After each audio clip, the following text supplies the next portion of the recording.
Bab 91. Kematian Fredkin. Duar. Terdengar suara keras, dan seluruh gedung Volair bergetar hebat. Salah satu sudut gedung Volair dicungkil. Melihat pemandangan ini, Yuri Zhou ketakutan.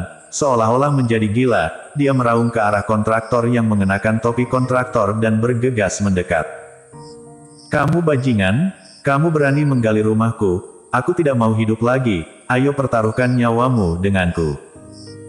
Setelah tinggal di halaman kecil keluarga Qin sepanjang hidupnya, dia sudah lama memiliki perasaan. Melihat gedung Volair di lantai 2 dicungkil, Yuri Zhou seperti ayam betina yang melindungi anak sapi, bergegas menuju pria paruh baya itu. Tapi pihak lain tidak sendiri, selain kontraktor, ada lebih dari selusin pria kekar di belakangnya, membawa peralatan penghancuran di tangan mereka. Sebelum Yuri Zhou bergegas maju, dua pekerja dengan palu di tangan sudah berdiri di depan kontraktor, menatapnya dengan tajam.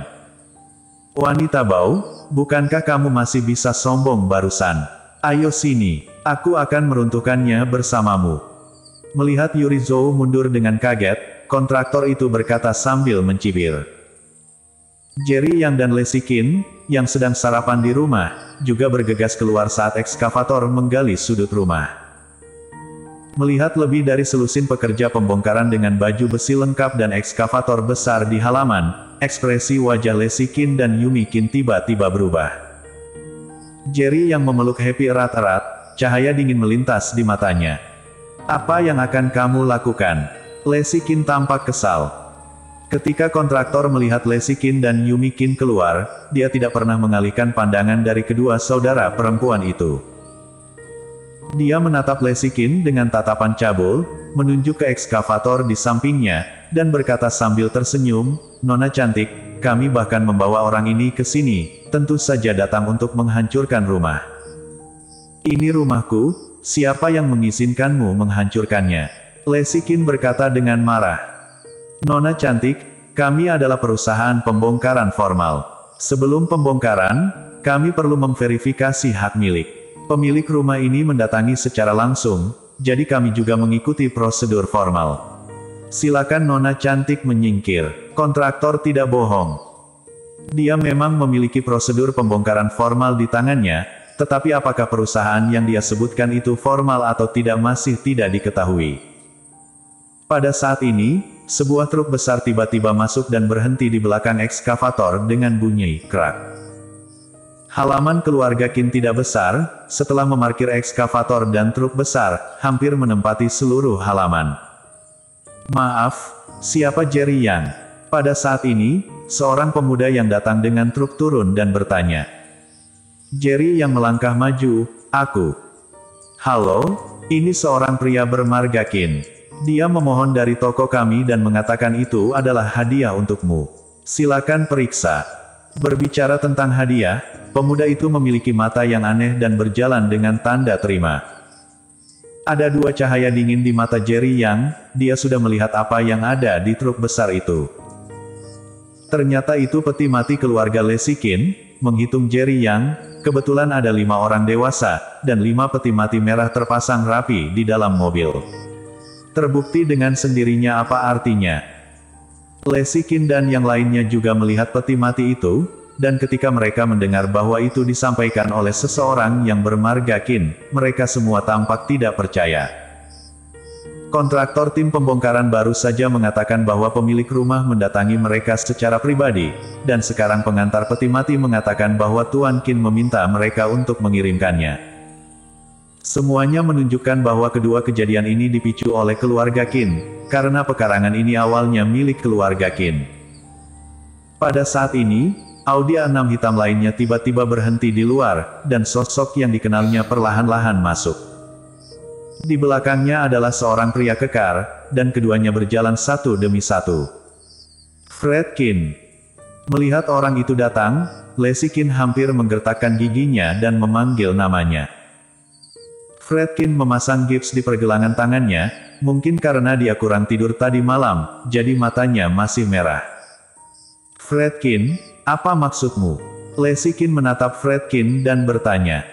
"Aku khawatir kamu masih belum tahu hal bodoh apa yang dilakukan suamimu tadi malam." Seolah ada pengawal, Fredkin tidak takut pada Jerry Yang, dia melirik Jerry Yang dengan jijik, lalu menatap Lesikin dan berkata, tapi aku masih ingin berterima kasih kepada suamimu atas apa yang dia lakukan tadi malam, sehingga kakek putuskan untuk mengusir kalian dari sini. Maksudmu, semua ini adalah niat kakek? Lesikin bertanya melalui gigi terkatup dengan mata merah.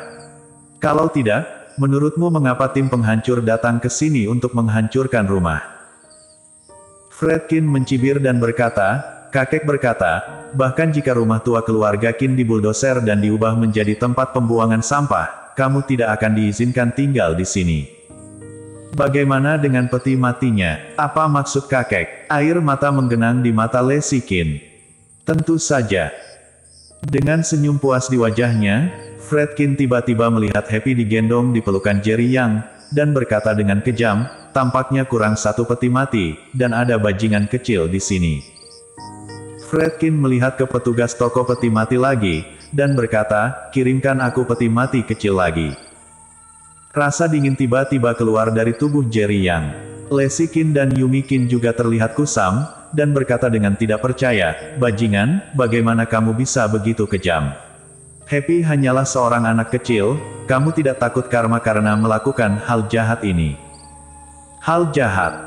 Fredkin tiba-tiba menjadi sangat emosional. Dia mengangkat pergelangan tangannya, yang dipatahkan oleh Jerry yang tadi malam, dan meraung, di mana kamu ketika suamimu mematahkan pergelangan tanganku? Kata dokter, tanganku benar-benar patah total, kamu bilang aku jahat. Apa suamimu tidak jahat? Lesikin tidak tahu apa yang terjadi, tetapi dia juga mengerti orang seperti apa Jerry yang itu.